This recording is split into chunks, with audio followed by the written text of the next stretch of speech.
Shalom, selamat pagi. Berjumpa kembali dengan Miss Santi di Devotion Online pada pagi hari ini. Sebelum kita dengarkan firman Tuhan, marilah kita berdoa.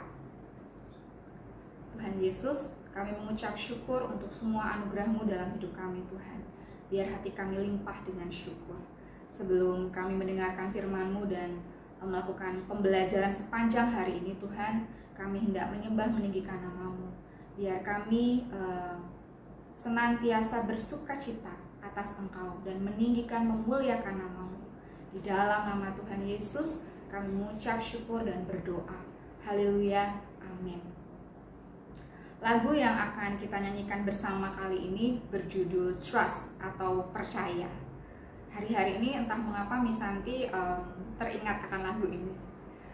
Sebenarnya lagu ini terambil dari ayat Alkitab dari Amsal 3 ayat 5.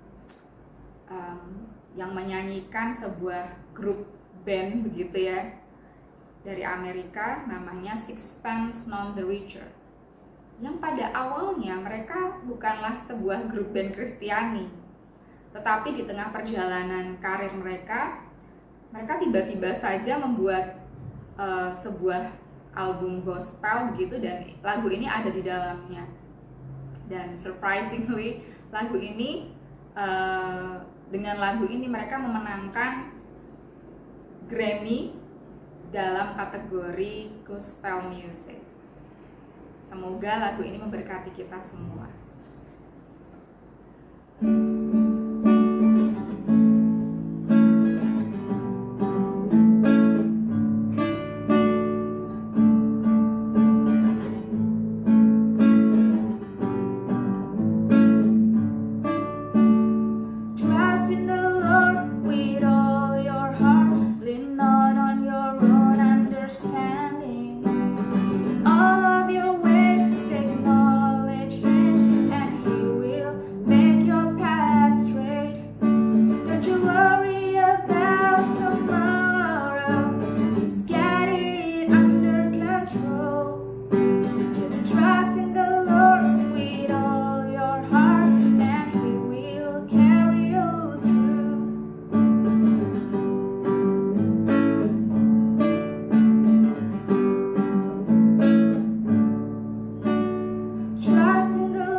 Sebentar kami akan dengarkan firman-Mu Tuhan, biar menjadi kekuatan untuk jiwa dan roh kami Tuhan. Di dalam nama Tuhan Yesus kami mengucap syukur dan berdoa. Haleluya, amin. Shalom, selamat pagi. Bagaimana kondisinya? Miss harap semua dalam kondisi yang sehat-sehat saja. Nah, untuk pagi ini Devotion bertemakan Kamu Pasti Bisa. Firman Tuhan terambil dari Yosua 1 ayat 9b. Yosua 1 ayat 9b, begini firman Tuhan katakan, "Janganlah kecut dan tawar hati, sebab Tuhan Allahmu menyertai engkau kemanapun engkau pergi."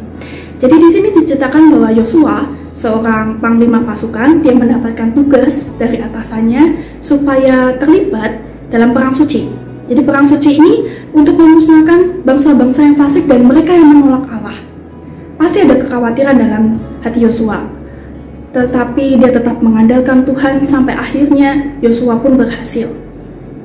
Untuk pagi ini pun kita juga akan belajar dari dua tokoh yang Miss yakin mungkin sebelumnya pernah kalian dengar. Jadi tokoh yang pertama ini adalah seorang pemuda. Dia seorang pemain gelandang, semacam permainan football seperti itu, dan dia lulus dari University of Louisville. Pemuda ini bermimpi untuk menjadi pemain football yang profesional. Maka dari itu ketika sudah diwisuda, dia berharap nih ada sebuah tim yang akan menawarinya pekerjaan. Tetapi kenyataannya tidak satupun. Anak muda ini tidak menyerah begitu saja. Dia terus mencoba untuk mengirim lamaran ke beberapa tim yang lain, dan akhirnya dia mendapatkan satu kesempatan di Pittsburgh Steelers. Ketika dia mencoba, hasil akhirnya sungguh mengecewakan karena kembali dia ditolak. Sampai beberapa dari temannya berkata seperti ini, "Kamu tuh sial banget ya, tempat kamu bukan di sini kali. Sudah, gantung sepatu saja." Orang yang mendengar perkataan seperti ini pastinya merasa sedih dan kecewa, apakah memang ini bukan bidangnya. Tetapi pemuda ini tidak menyerah. Dia terus berusaha, dia tetap mengirimkan surat lamaran ke klub yang lain, dan tidak hanya satu, tapi berkali-kali, dan tidak berhasil. Faktanya, ketika berulang kali mengalami kegagalan, orang pasti akan mulai berpikir seperti ini, apakah aku seharusnya menyerah saja? Mungkin ini bukan bidangku. Tapi yang mengejutkan dari pemuda ini adalah dia tidak menyerah. Dia tahu betul bagaimana kemampuannya dan dia yakin suatu saat nanti dia pasti berhasil menjadi pemain football profesional. Jadi dia tetap sabar, dia tekun dan terus berlatih kemampuannya supaya dia menjadi pemain yang lebih baik lagi.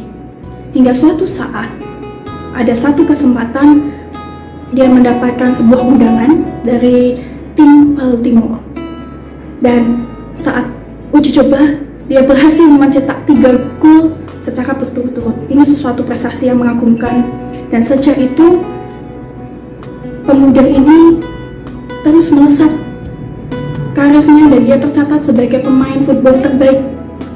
Namanya adalah Johnny Unitas. Karena kegigihannya, kesabarannya, ketekunan,nya dan untuk sikap optimisnya, dia tercatat sebagai salah satu pemain terbaik di NFL. Jadi NFL ini adalah semacam klub football yang cukup terkenal. Kemudian kisah yang kedua, kita akan belajar dari Colonel Sanders. Mungkin beberapa ada yang udah pernah tahu cerita kisah hidup Colonel Sanders. Jadi pria ini lahir di Indiana, Amerika Serikat pada 9 September 1890. Colonel Sanders adalah seorang pemuda yang sangat menyukai ayam, tetapi tidak sekedar ayam goreng yang dimasak dengan minyak yang panas. Karena itu pada tahun 1939 dia terus berusaha hingga menemukan cara yang cukup unik untuk bisa menghasilkan ayam goreng yang enak dan sekaligus segar. Jadi dia berhasil menemukan pressure cooker atau panci yang bertekanan, dia yang bisa menghasilkan ayam goreng dalam waktu 10 detik dengan cara dikukus di atas uap.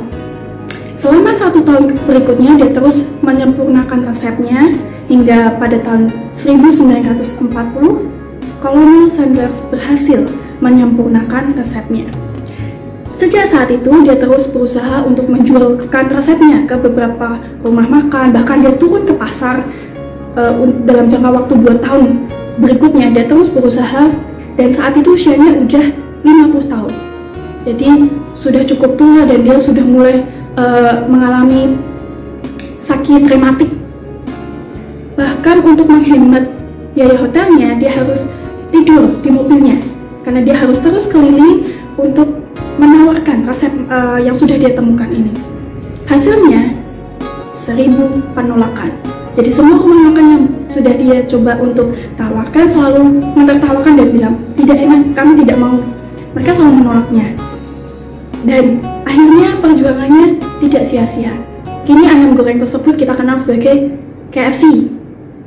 Ya, Kolonel Sanders dia sudah berusia 70 tahun saat KFC akhirnya menjadi sukses, banyak dikenal orang dan dicari banyak rumah makan untuk dijadikan sebagai tempat usaha yang baru. Apakah lantas Kolonel Sanders berhenti ketika dia sudah berhasil di usianya yang 70? Ternyata tidak, dia masih terus berjuang untuk mempromosikan. Bahkan di saat dia sudah menginjak di usia 80-an, dia tidak berhenti. Dia terus mempromosikan resep masakannya tersebut dan berhasil. Dari kisah hidupnya kita akan belajar bahwa latar belakang keluarga tidak menjamin kesuksesan. Apa yang membuat kita sukses adalah ketika kita bisa memotivasi diri untuk terus bekerja keras. Kita mau berubah menjadi lebih baik. Makanya bukan ditentukan oleh kaya miskinnya keluarga dalam di mana kita dilahirkan. Nah, dari 3 cerita yang kita dengarkan pagi ini, ada poin-poin penting yang bisa kita pelajari. Yang pertama adalah, mari tetap andalkan Tuhan. Seperti Yosua pun, dia tetap mengandalkan Tuhan dan dia berhasil mencapai tujuannya. Karena di dalam Tuhan, sebenarnya kita bisa meraih semua mimpi-mimpi kita. Terkadang kegagalan bukan dari prosesnya, tapi karena dari diri kita sendiri ketika kita menyerah. Yang kedua, kita juga bisa belajar bahwa kita harus fokus pada sasaran mimpi kita. Kita harus yakin bahwa suatu saat kita pasti berhasil.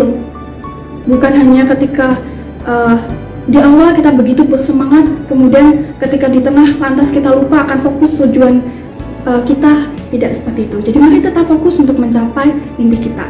Kemudian yang terakhir, yang namanya kegagalan itu adalah suatu hal yang biasa.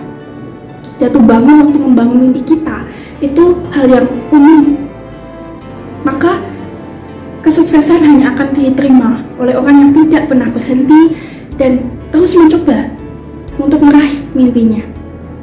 Maka pagi hari ini mari kita terus belajar untuk tetap andalkan Tuhan, tetap fokus pada mimpi kita dan jangan berhenti. Maupun ada masalah seperti sesulit apapun, mari tetap percaya dan mengandalkan Tuhan. Amin.